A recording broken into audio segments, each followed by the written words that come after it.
Laidą remia Fakto Auto, naujausi Hyundai crossoveriai, įvairūs modeliai kiekvieno skoniui.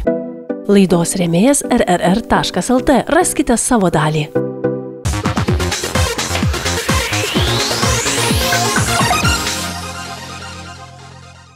Labas rytas. Aš žinau žmonių, kuriems seno automobilio iškeitimas į naują atrodo kaip labai sudėtingas procesas, dėl to jie ilgai delsia ir gyvena su senais lūžtančiais automobiliais. Aš žinau žmonių, kuriems naujos vairuotojo kategorijos išlaikymas taip pat atrodo kaip labai didelis ir sudėtingas projektas.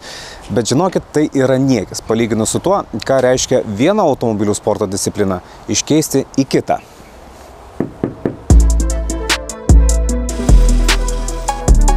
Tomas Butavičius daugeliui automobilių sporto entuziastų labiau žinomas Butomio vardu. Jis skaitmeninio turinio kūrėjas ir šonaslidininkas, arba kitaip drifteris. Šių metų Semi-Pro lygos vicečempionas. Tačiau kitais metais Butomiui pristatyti reikės kitaip – ralistų. Sugalvojau, kad reikia pakeisti discipliną, kažko naujo gyvenime įnešu, kokias ugnelės ir visi ralis žavėjo. Driftas manęs jau nebeveža. 6 metai praėjo mano tos karjeros, kad ir nėra labai ilga, bet tiesiog atsibodo galbūt labiau, nebejaučiu to malonumo ir dėl to nusprendėm pereiti į ralio discipliną ir tenais išsibandyti save. Šonaslydis viena vaizdingiausių automobilių sporto šakų. Tačiau Tomas neslepia, kad ralis, kuriame sportininkai skersomis važiuoja milžinišku greičiu viešo naudojimo žvyrkeliais tarp medžių, jį žavėjo jau nuo vaikystės. Tai sudėtinga sporto šaka, suteikianti daugiau to, ko labiausiai nori vairuotojai. Turėtumėm turėti daugiau vairavimo laiko, negu tiesiog sėdėti pituose ir žiūrėti, kaip kiti važiuoja. Pakeisti automobilių sporto discipliną nėra taip paprasta, kaip gali pasirodyti. Nepakanka užsiregistruoti į visiškai kitokio tipo lenktynės ir ten važiuoti. Butomio geltonasis BMW tinkamas tik driftui ir niekam kitam. Šitas automobilis būtent yra skirtas driftui, yra išsukimas, ratai, o šis automobilis yra skirtas raliui, jis yra aukštesnis, padangos yra visiškai kitokios. Drifte mes važiuojam ant lygaus asfalto, ralyje važiuojam ant žvyrkelio, daug duobių, daug skirtingų posūkių, kalniukų, reikia pašokti, nusileisti, tai reikia mums aukštesnio automobilio, plus yra visiškai skirtingi reglamentai, tai yra ir variklis turi atitikti kažkokį būtent reglamentą, kurią mes klasę važiuojame, ten, tarkim, šitam lygyje, tai mes važiuosime SG3 klasę, tai turi variklis būti iki 2,8 kubatūros. Drifte mes galim dėti, nesvarbu kokius variklius, gali būti 2 litrai, 6 litrai, jokio skirtumo, mes tiesiog pasirenkam klasę pagal savo automobilio galingumą ir ten važiuojam. Drifte važiuoja visi su skirtingais automobiliais ir galbūt buvo tokių variantų, kas turi daugiau pinigų, tas geriau važiuoja, nes turi galingesnį automobilį. Ralyje mes esame apriboti. Po kiekvieno automobilių sporto sezono rinkoje atsiranda daugybė gerų sportinių automobilių. Dažnas lenktynininkas savo kovinę techniką deda į skelbimus tikėdamasis.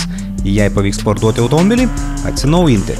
Vis tik karjeros vingius atliekantis Tomas nusprendė nesižvalgyti geriausių pasiūlymų ir ralio automobilį susikonstruoti nuo nulio. Mums lengvi keliai nepatinka, mes stengiamės visą laiką gamintis automobilius patys. Tai yra mano 4. drifto automobilis. Šitas automobilis irgi yra gaminamas servise šiuo metu, bet irgi daug darbo įdedam patys, daug techninių žinių stengiamės įdėti patys ir patys rankų pridėti.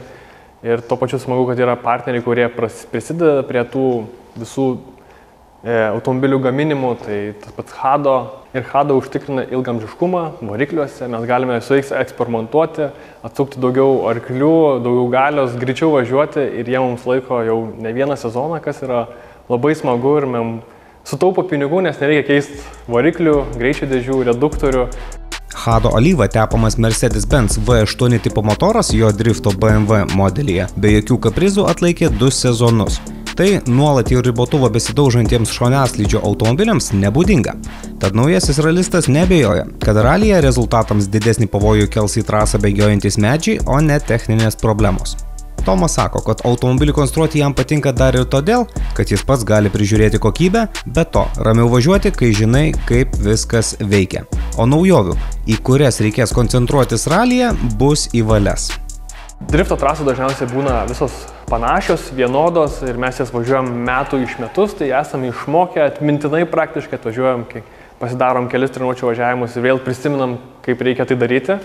Ralis žavu yra tuo, kad dažniausiai trasos yra skirtingos, jos keičiasi, tiek oro sąlygos keičiasi, reljefas, išvažinėjimas vien trasos nuo kitų automobilių gali išmušti tave iš vėžių. Plius yra stenograma, mes važiuojam drifte vieni, keleivio niekados nebūna, ralyje važiuoja šalia ir šturmanas, kuris tau pasakoja dalykus, kuris posūkis yra į dešinę, į kairę, už kiek kilometrų, už kiek metrų ir taip toliau. Tai reikės dar išmokti tą daryti ir šnekėti ir susišnekėti su šturmanu.